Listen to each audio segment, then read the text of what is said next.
With everything there is to see and do in Pittwater, we have been constantly on the go since we've arrived. So the locals have said, if you're after a bit of peace and quiet, visit the Baha'i Temple. So that's where we are.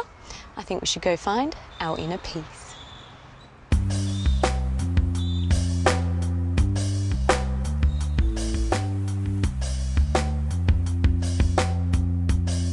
And we're better to experience a complete release from the pace of the outside world than here in the Baha'i House of Worship. This is one of 7 Baha'i temples throughout the world, set high in natural bushland on Sydney's northern beaches, overlooking the Pacific Ocean. The Baha'i faith is the youngest of the world's independent religions and has around 5 million followers from all kinds of national, ethnic and religious backgrounds. The basic belief is to promote world unity. When you walk inside this extraordinary building, you can almost feel the stress falling away. It really does exude a unique kind of calmness. The dome is a real feature, but the lantern on top of the dome attracted even more attention because it took a helicopter to lift it into position. The final touch was a plate with the inscription in Arabic reading "To the glory of the All-Glorious" that was set beneath the lantern in the centre of the dome inside the auditorium. If you're in the area, the Baha'i Temple is only a 5-minute drive from Pittwater, and it's open to the public 9 to 5 every day of the year.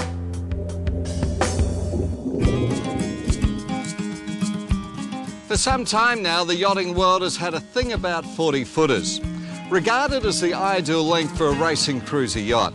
Now, French yacht builders, you know, have just upped the ante, though, with the release of their revamped Sun Odyssey 40.3. The 40 was always a good yacht, but it's been freshly styled and given the French flair treatment.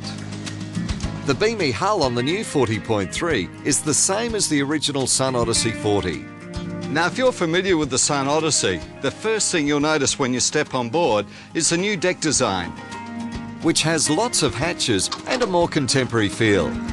She's a deceptively big boat, but it's not too big for a crew of 2 to handle. We're on Pittwater and it's a beautiful day. There's a 16-knot gusty westerly, which makes for a bit of excitement, but the beauty of the Sun Odyssey 40.3 is it's very user-friendly. It's not intimidating. With someone who knows a little bit about what they're doing, you can pick it up really easily and you can have so much fun. It's great. What do I do now? Go that way. So we're on the history of the Sun Odyssey 40. So I've got a long history. Yeah, Jeannot's been going 1937. Jeannot started producing boats, Glenn. This boat really seems to be the ideal crossover because you can go cruising, but you could go racing in it if you wanted. Yeah, people enjoy going cruising on the weekends, and then maybe once or twice a week sometimes they'll get out and do a twilight race without daylight saving, and it's very popular.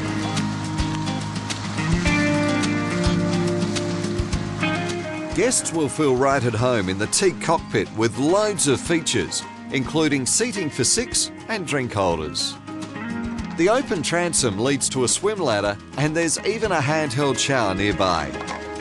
The onboard amenities include twin sinks, 2-burner gas stove, a 140-litre top-loading fridge, plenty of pantry space and a small concealed rubbish bin. Headroom or lack thereof is so often a concern in cruising yachts, but not the Sun Odyssey. Look at that, 185 centimetres. And this leather circular lounge, you'd find it in designer homes, not what you'd expect to see in a 40-footer. The new 40.3 comes in a choice of configurations, and this one has a double bow berth with ensuite bathroom and 2 double stern berths with a share bathroom.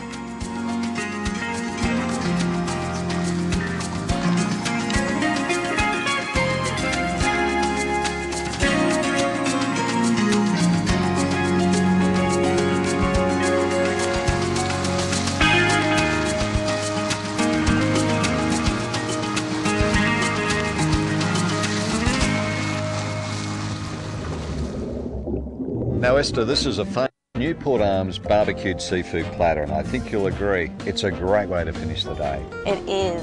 And look, whether you're on the water or cruising dry land, round up the troops and come and experience a little bit of the paradise here at Pittwater. Because it isn't hard, is it, Glenn? It certainly isn't. Okay, can I have the prawn? Hey, no, ladies first. Sorry. Thanking you. Yum.